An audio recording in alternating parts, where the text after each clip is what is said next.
Yo everyone, welcome to my predictions and breakdown of the entire UFC Fight Night Imavov vs Borralho fight card. I'm actually doing this video a little bit early since we still pretty much have 2 weeks until this card starts, and this card is actually pretty stacked with a lot of really fun fights and matchups, and I personally think that a lot of these matchups are on the closer side, so you might see a lot of upsets and a lot of underdogs winning this time around. You might actually end up seeing me pick a lot of underdogs in this prediction video, so do pay attention to who I'm picking.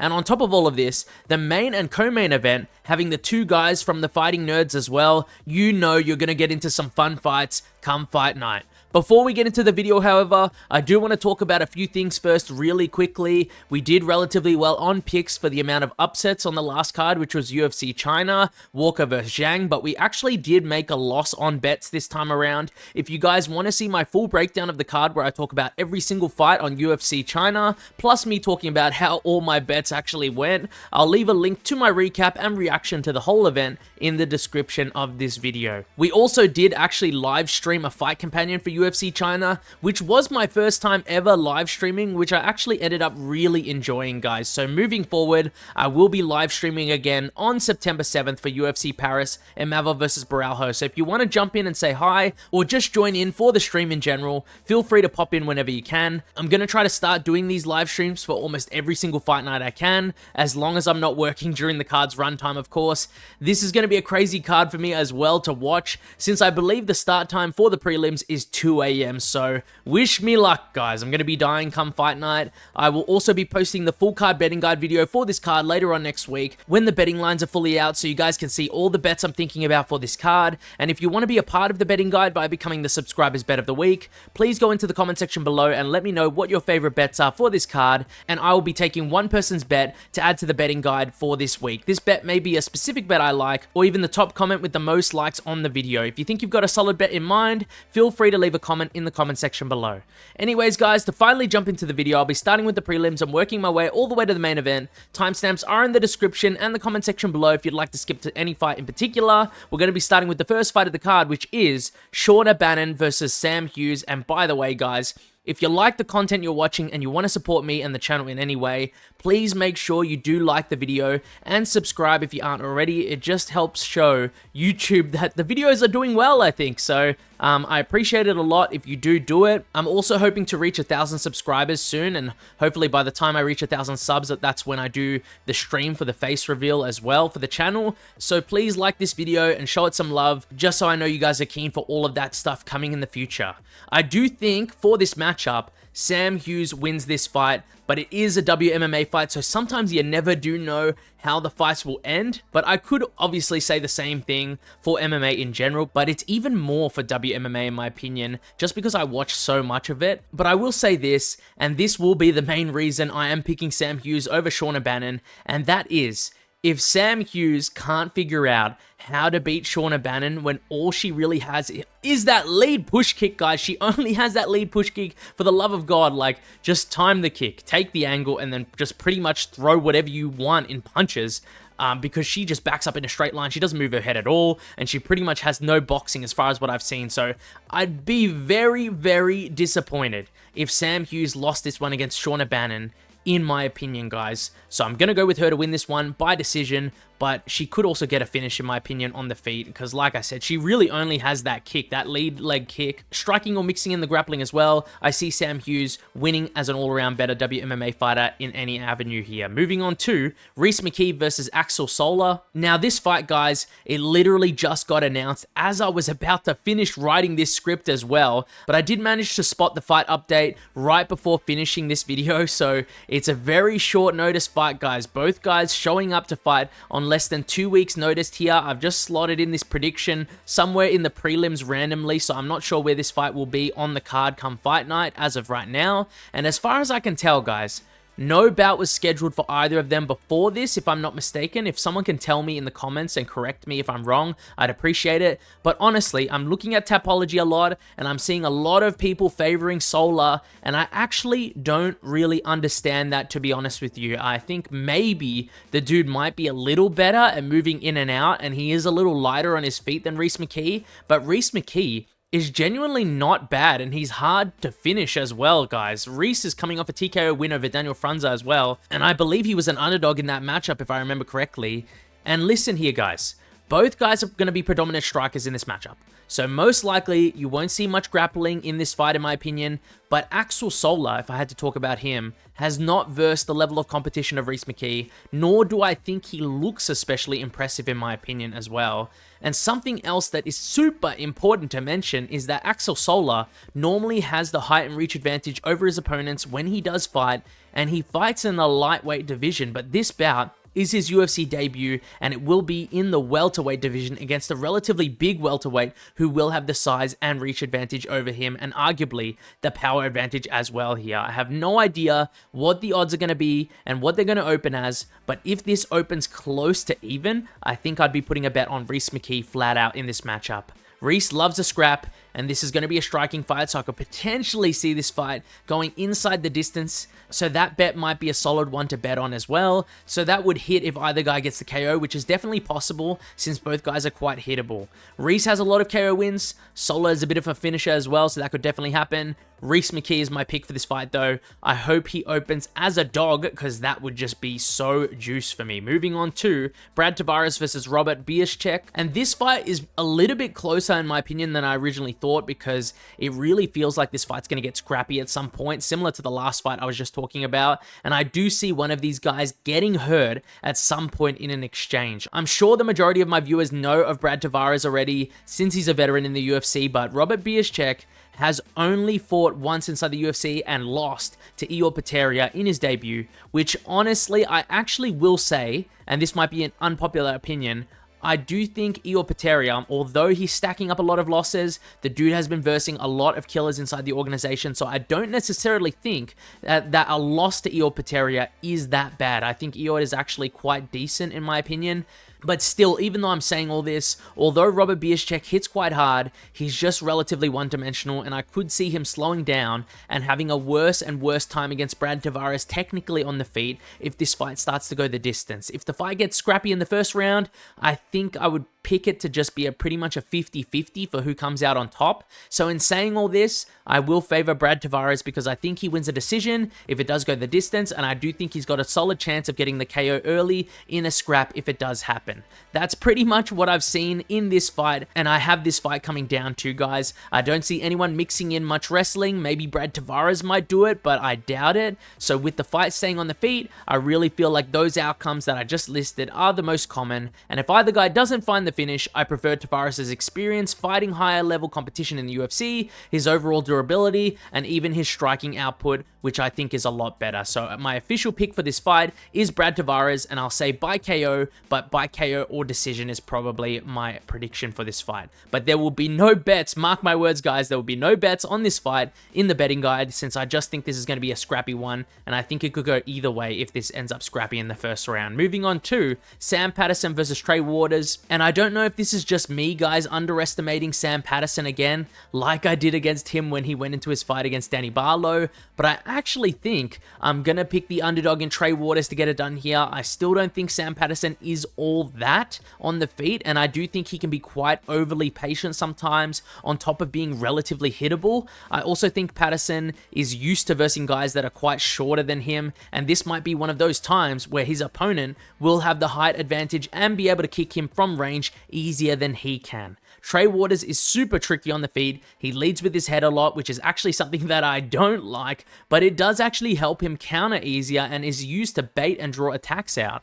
Trey has shown he can go the full 3 rounds before at a very, very high pace on the feet, even when his opponent is trying to mix in the grappling as well, and he can also hunt for the finish no matter what round it is, which is fantastic. I can see them going back and forth on the feet for a bit, but I do think over time, the slickness, volume, and counterpunching is going to end up adding up and banking rounds in my opinion for Trey Waters. I do see Sam Patterson shooting takedowns in this fight, but I do think that Trey Waters is decently solid with his submission defense, and his takedown defense is actually also pretty good overall, so I think he should be alright if Sam Patterson decides to start shooting those takedowns. And I do know, guys, that he has been taken down before, and when he got taken down by Gabriel Bonfim, he was submitted fairly quickly, but something you guys need to know about that fight is that it was on the Contender Series. Waters was looking relatively solid on the feet before that, and the takedown overall was well timed, don't get me wrong, but it ended up leading to a submission because Waters decided to jump guillotine on the takedown and ended up getting Von Flue choked, which doesn't really happen very often. So it was a crazy circumstance for a loss there, and there is a chance that if he didn't jump the guillotine,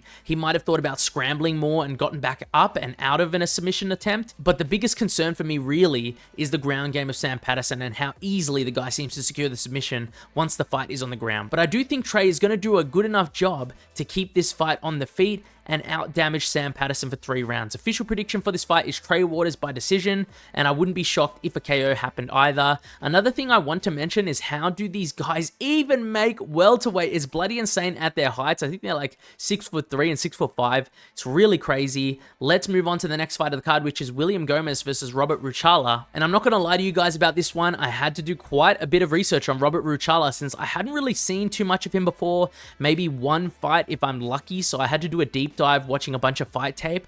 And a fun fact for you guys, as I was reading through records as well, Saladin Penais, super solid fighter in KSW, by the way. I believe he's a 2-division champion with the organization. He actually did beat and finish Robert Ruchala a couple of years ago in his only pro career loss. But Saladin Penais has also beaten William Gomis as well, but this was actually in William Gomis's pro debut fight. Insane fight to get in your debut, but this was back in 2016, and I do think Gomis has improved a ton. That's a bit of a fun fact for you guys there. To talk a little bit about Robert Ruchala's style though, for those who haven't seen him fight before, he's a predominant grappler. His best way to win fights would be securing the takedown and then working some ground and pound for his submission game. He's got decent power and striking on the feet though, as well to make him a decently well-rounded fighter. But in my personal opinion, he's not the greatest when you compare him to ranked guys in the UFC featherweight division in regards to their striking. Robert Ruchala loves a cheeky spinning back fist. He really does love that, and I think I've watched him throw it multiple times in almost every single fight I've watched, so I expect at least a few in his fight with William Gomis. In regards to his record, it's honestly pretty solid, and the level of competition was also decent in my opinion, and a lot of the opponents do have solid records as well that he did beat. But in the end, now that I've gone through a rougher breakdown of Robert Ruchala's style, his record, and his tendencies for you guys, my conclusion is that I do think William Gomis can still win this fight, especially just with his fight style. William Gomis is hard to take down and harder even to keep down. His striking is always solid and disciplined at range, and the dude can turn it up sometimes and throw with a lot of intensity if he feels like he can hurt you in a fight. I just think from a stylistic point of view, if William Gomis does well in the clinch in this fight and doesn't get taken down, or rather doesn't get controlled or held down for a long time in this fight, I see him winning this one and maybe even relatively easily on damage. But honestly, this fight is going to be in Paris, and I have a feeling that we're going to see a really solid and great version of William Gomis who wants to impress the fans and potentially hunt for a finish here. So I am going to go with William Gomis to get it done in this fight, but I actually think he gets the KO here for a couple of reasons. I think, like I said before, he's going to want to show the Paris fans a big performance as a fellow Frenchman, and I also think that Ruchala is incredibly hittable as he closes the distance and just in general in his striking. He leaves himself open quite a lot, and for a guy that's as good as William Gomis is in the striking, I believe that'll be more than enough mistake-wise defensively to find the chin of Robert Ruchala and put him away. William Gomis by KO is the pick I have. I feel relatively good about it as well. Moving on to Andreas Gustafsson versus Rinat Fakhretdinov, and this is a very interesting pick, guys. It's very close in odds, I believe. I think Rinat Fakhretdinov is the slight underdog here, at least at the time of recording this video. Odds on screen might be slightly different, actually, but I'm looking at Bet365 and Sportsbet right now for the odds, and honestly, I think I'm going to pick another underdog on this card and go with Rinat Fakhretdinov to win here. I think Andreas Gustafsson, although he's quite physical and his cardio also seems to be really a solid asset for him, he still has the same issues he's always had, and these issues presented themselves even in his last fight against Chaos Williams, but Chaos just couldn't seem to capitalize on them, and those issues are a complete and total disregard for defense as he's pressuring forward, meaning in a lot of his fights I've watched, Andreas absorbs a lot of strikes and massive shots and has to rely a lot on his pure durability to get him through the fights. And another issue he has here, and this is a bit more of a stylistic issue in this matchup, is that he can be counter-wrestled, and this just means that even though Andreas is the one pressuring forward a lot of the time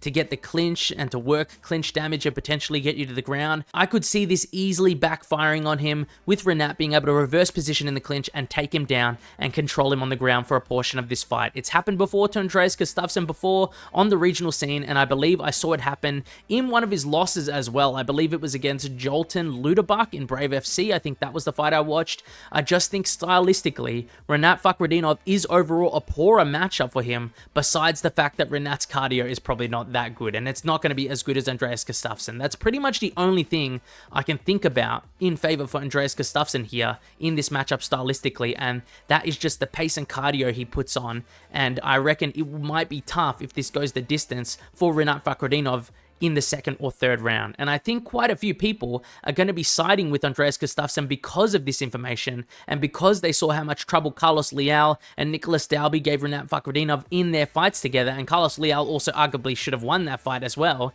But I still can't ignore all of Andreas Gustafsson's faults, in my opinion, and I honestly could see him even getting chinned in this fight because of the way he closes the distance. Rinat Fakhretdinov is the pick. I'm going to say by decision, but honestly, potentially by KO isn't terrible just because of how much Andreas Gustafsson leads with his head and tanks damage straight to the chin. Rinat hits relatively hard as well and usually does end up having some good moments on the feet in his fights, so I could see that KO coming, like I said. Moving on now to Marcin Tybura and Ante Delija. And guys, this fight I've thought a lot about, and when I say a lot, guys, trust me, I mean a fucking lot, guys. I'm not joking here. And something I keep thinking about is that every single time some guy makes his debut in the UFC against a UFC veteran, I have literally I've picked every single time, I've picked it correctly. I've picked Reiner de Ridder to beat Gerald Meerschaert in his UFC debut. I picked MVP to beat Kevin Holland in his debut. I picked Mario Batista to beat Patchy Mix in his UFC debut. I picked Yair Rodriguez to beat Patricio Pitbull. And most recently, I picked Lerone Murphy to beat Aaron Pico. So I literally don't think I have gotten one of these types of fights wrong at this point, but I feel like there is a chance it could happen here in truth. I think personally, as a pick, this fight is a complete 50-50 and the odds do mimic that, but I always have a bias towards the UFC guys because they've had a high level of competition throughout their career.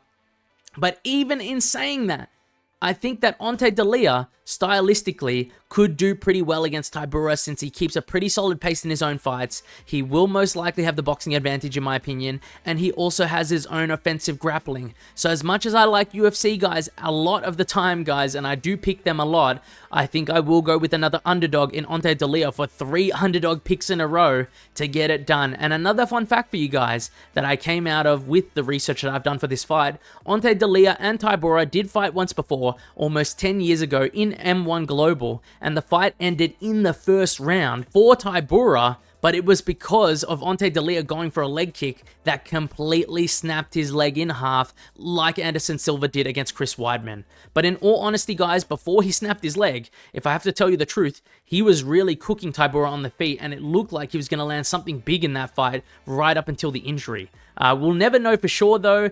I'm going to pick another underdog here, though, guys. And for a little added bonus as well for you guys, if you do want to watch a super fun fight, watch Ante Delija versus Bruno Capoloza, number 2, that went to decision. One of the most insane back and forth fights I've ever watched. I also recommend not betting on this fight, but you know me, guys. I'm a little bit of a degenerate, and I always seem to put bets on, especially when it's an underdog. So at the most, though, you'll catch me putting a money line bet on Delija, although I don't recommend it for other people, in my opinion, which is going to sound stupid. Moving on to Oumar Sy versus Brendson Ribeiro. And I know what the thoughts are already going into this fight. I'm sure a ton of people are hating Oumar Sy for his performance in his last fight against Alonzo Metafield, which did cost him his undefeated record, by the way. And I can agree with those people hating on him somewhat, but I really do think that this fight is going to go a lot better for Oumar Sy here, and I can see him getting a win against Brendson Ribeiro by submission in this fight. It could just be that I'm favoring a lot of French fighters right now on this card because we're in France,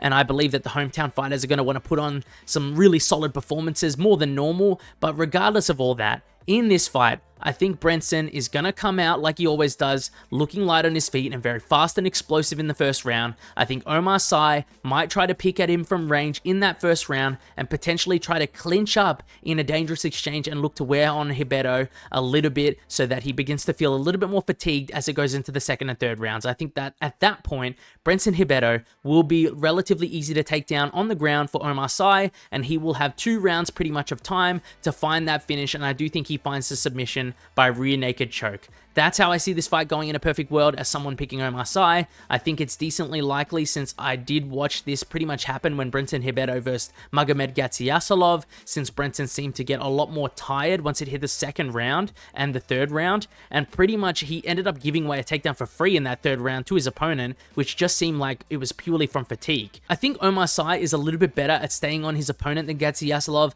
and I do think he wraps up on the back a lot cleaner and easier in my opinion than Gaziasolov as well, and I do think he will get the back of Ribeiro in this fight. Official prediction is Oumar by submission or potentially a 29-28 decision win after losing the first round and winning the next two with his grappling. But honestly guys, this could even go smoother than what I really think, because Brendson is coming off of that pretty recent KO loss against Azamat Murzakanov literally only 2 months ago. I don't know why he's come back so soon. He probably should have taken more time to recover. Moving on now to the main card, Patricio Pitbull versus Losene Keita. And now guys, we have an MMA veteran who's just joined the UFC and gotten their first UFC win versus a super hyped up prospect in MMA right now who's got bombs in his hands. It feels like the UFC are using Pitbull as a stepping stone for Keita and hoping that he gets a highlight reel worthy performance so they can potentially start hyping up a new prospect in the company.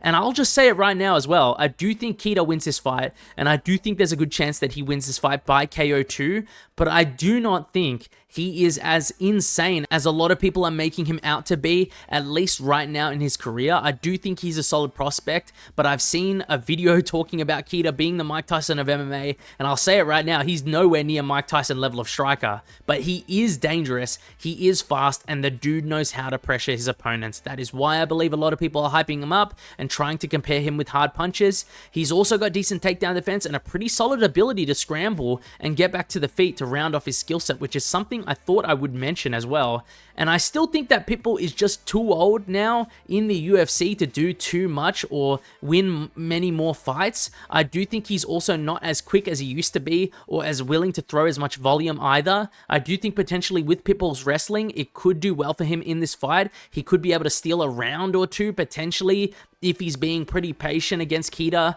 trying to time super well.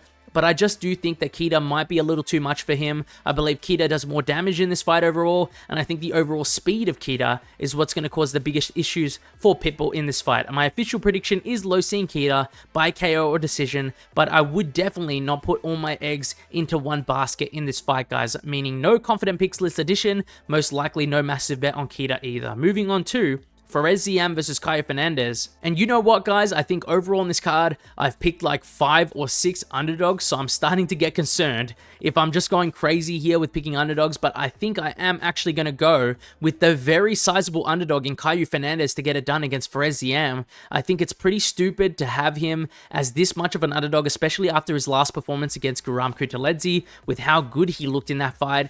This fight should be a pretty close to even money in my opinion, and still even then, I still think I want to go with Kaue Fernandes just because I think the in and out movement and the striking is going to cause a lot of issues for Ziam. I see Ferez trying to clinch up a lot more in this fight if he can, due to potentially taking some damage on the outside. I can see Kaue being able to stuff a good amount of takedown attempts, and I think Ziam, although he's a really solid striker, will try to rely on his grappling more in this fight to win against Kaue Fernandes. That's what I really think in my opinion, guys. It just seems crazy how big of an underdog he is. It must be just because of his debut loss against Marc Diakese, but if you actually watch that fight back and know the context of it, it was Kaue Fernandes' debut in the UFC, and he's pretty much winning all the stand-up exchanges in that fight and doing very well on the feet, but ended up getting out-grappled more so in that fight against Marc Diakese.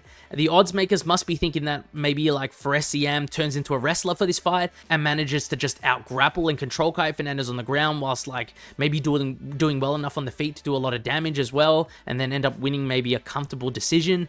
And for sure, guys, I'm not going to rule out that outcome because that could 100% happen. It could happen for sure. And this pick could just be me maybe underestimating Ziam, since I think I've picked against him a couple of times now. But I do think I personally see Kaue Fernandes navigating the striking well in this fight and managing to avoid a good amount of clinching to secure a couple of rounds here or potentially find a finish too on the feet. My official prediction will be Kaue Fernandes by decision, maybe a KO, but I think decision is more likely. You might also end up seeing me me put a mix of bets on this fight, but the plus 3.5 round bet on Kaue Fernandes might be one of the best ones that I do personally. Moving on to Modestas Bukauskas versus Paul Craig, and I feel like many people are going to be with me in saying this, and it's as long as Modestas Bukauskas doesn't do anything crazy here, we should see either an easy decision win on the feet or a KO from him in this fight. I feel like Modestas Bukauskas has got decent takedown defense, he has got decent offensive grappling of his own, and he's usually able to do decently well if the fight gets to the clinch as well.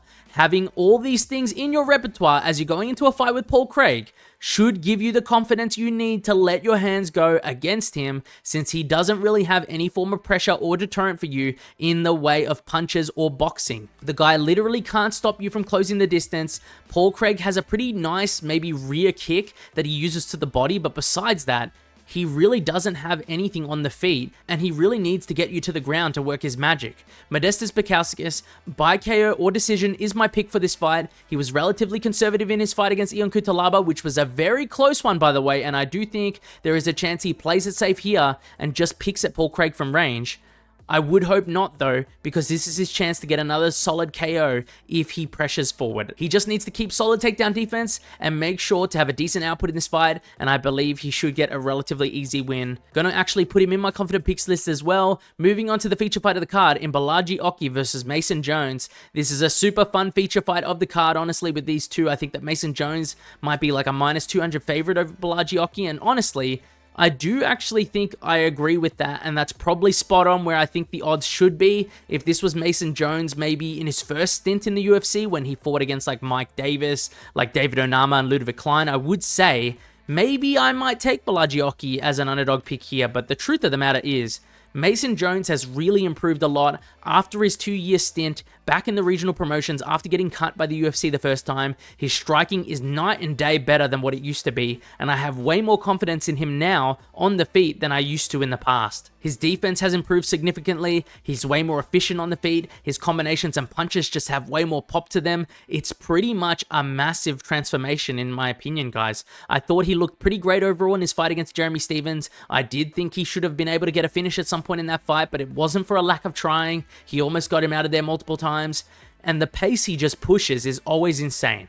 Anyways, I'm going to cut to the chase here for this pick. I do think Bolaji Oki is a solid underdog in this matchup, but I do think Mason Jones should be able to do well enough with him on the feet in this fight, whilst being able to mix in his takedowns and grappling game to win it. That's where his biggest advantage will be able to show itself in this fight. It's when he's able to work that takedown and use his wrestling to tire out and beat on a Bolaji Oki. Bolaji has shown he can be taken down in his fights, he can be controlled on the ground, and he can be submitted, and the people that did take him down weren't as good overall in the grappling department as Mason Jones, in my opinion. Mason Jones is my pick here. I'm going to say by decision win, potentially a later round sub. Moving on to the co-main event of the evening, Benoit Saint-Denis versus Mauricio Rufy, and this fight is going to be fireworks from the get-go, I feel, guys, and not in a good way for Benoit Saint-Denis, in my opinion, to give away my pick here. This is a pretty quick one, but I am going to go with Mauricio Rufy to get it done, most likely by KO in that first or second round as well. I just think at this point in Benoit Saint-Denis' career, we've seen him struggle a lot in the stand-up against a few people now, and the reason he was and has been so successful in many fights is because of his durability and willingness to push a pace that not many people would try to push. I could potentially see him try to clinch up a ton in this fight and get the fight to the ground against Mauricio Rufy, but I do see Rufy's speed and his range management playing a big part in his ability to avoid the takedown and keep the fight on the feet against Benoit Saint-Denis. And if that's the case, guys, and the fight stays on the feet, I do think Mauricio Rufy is at the very least a full level above in the stand-up, most likely multiple levels above him if I'm being honest. Benoit gets hit way too much in his wider stance, and I do think he's not as durable as he was in the past after his 2 losses against Dustin Poirier and Renato Moicano. Like, if I had to mention another fight, even in his fight most recently against Karl Prepolek, I was getting concerned for him with how he was closing the distance on the feet and the type of shots he was taking right to the chin as well, and he was a minus 1600 favorite in that fight, which is just insane. You should not be worried about a guy who's a minus 1600 favorite. Mauricio Rufy by KO is my official prediction for this fight. I feel relatively good about it as well. I'll add him to my confident picks list. I don't think Benoit is as high level as we once thought he was, but I still do like him as a fighter. Moving on now to the main event of the card, Imavov versus Kaue Borralho. And this is a fight I'm super keen to watch. The middleweight division is honestly looking really fun right now. It's incredibly stacked with quite a bit of talent, and we've got a bunch of hungry dudes trying to get their chance for a belt now. Anthony Hernandez is going to be versing Rinat in the near future, but in the meantime, we have potentially the next title challenger out of Imavov and Borralho on Fight Night, which is just awesome to see. These guys are literally dead even on the odds at the time of recording this video, so it's fair to say that people are going to be split down the middle between these two picks. I think it's just starting to lean slightly towards Kaue Borralho as well. But for me personally, ever since this fight was announced, I actually felt pretty certain that I wanted to pick Imavov to get it done. But you guys know me, I always have to do my research and see if there's anything I'm missing when picking either of these guys. And honestly, after watching a bunch of fight tape, I'm going to tell you what I expect to happen in this fight. I think that both guys are going to have more success in their opponent's strengths than what you might think. And what I mean by that is that both of these guys are very well rounded, but in general, and the general consensus is, at least what I think it is at least, guys, is that Borralho is the better grappler and wrestler, and Imavov is the better and sleeker striker in this matchup. I feel like I'm seeing that a ton going into this fight. I think Imavov is a way better grappler than people give him credit for. I think he's got fantastic takedown defense overall regarding single legs and double leg takedown defense. I know Brendan Allen did take him down in round 1 of their fight, but it was a takedown that was straight away into the round, into a body lock trip, not your average takedown. Once he got up into the second round, the man pretty much never allowed Brendan Allen to get him into that sort of position ever again, and proceeded to defend every single leg takedown he did in that fight with great sprawling. Imavov also managed to get the back a couple of times in his fight against Brendan Allen, and he did well in other fights using his defensive and offensive grappling. On the flip side as well, if I had to talk about Kaue Borralho, the man is a lot better on the feet than people give him credit for. Both guys have wins over Jared Cannonier, and Jared isn't the easiest dude to beat on the feet in general. You have to be pretty exceptional as a striker to stand out and beat him straight up in the striking, and Borralho didn't even shoot a takedown until I believe it was the 5th round is when he shot a takedown. Borralho is also very quick, he's got fantastic leg kicks, he's light on his feet, he throws a lot of feints, and he's also someone who's got decently heavy hands as well. I can see him landing quite a few of those leg kicks early on against Imavov, so it makes this fight very tough for me to pick.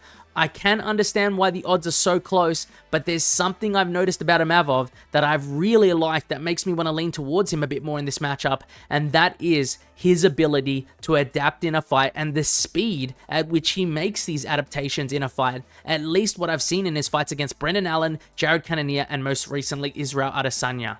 In the Cannonier fight, I know it was an early stoppage, guys, I know this for sure, but Jared Cannonier was having a lot of success with leg kicks against Imavov in that fight early on, and it literally took less than, I believe, a round and a half, or maybe just a round, for Imavov to start countering and getting the timing down on Jared Cannonier's leg kick, and it was truly something that helped him add more pressure to Cannonier, and I think it was something that contributed heavily to him being able to hurt Jared with his hands. And in the fight with Israel Adesanya, he was having a bit of trouble early on the feet with him, with that calf kick and the timing of Adesanya in general at range, but even towards the end of the first, he started getting used to that entry timing to engage with his boxing. He landed a beautiful uppercut in round 1, and in the end, he timed a beautiful overhand right off of Adesanya switching stances that put Adesanya down, and then was able to finish him on the ground.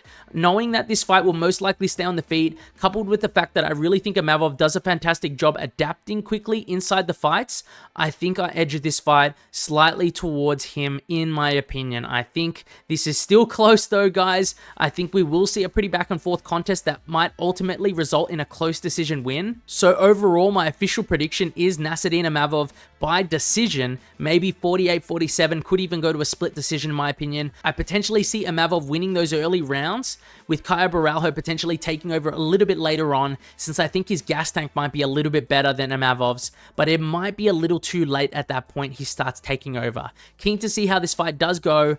Can never count out these fighting nerds. That's my prediction for the main event, and that wraps up my full card predictions and breakdown for the entire UFC Fight Night Paris Imavov versus Borralho fight card. If you guys have any thoughts or any questions for me regarding the card, feel free to leave a comment and I'll do my best to respond to every single comment left in the comment section below. Thanks for watching and see you guys next time.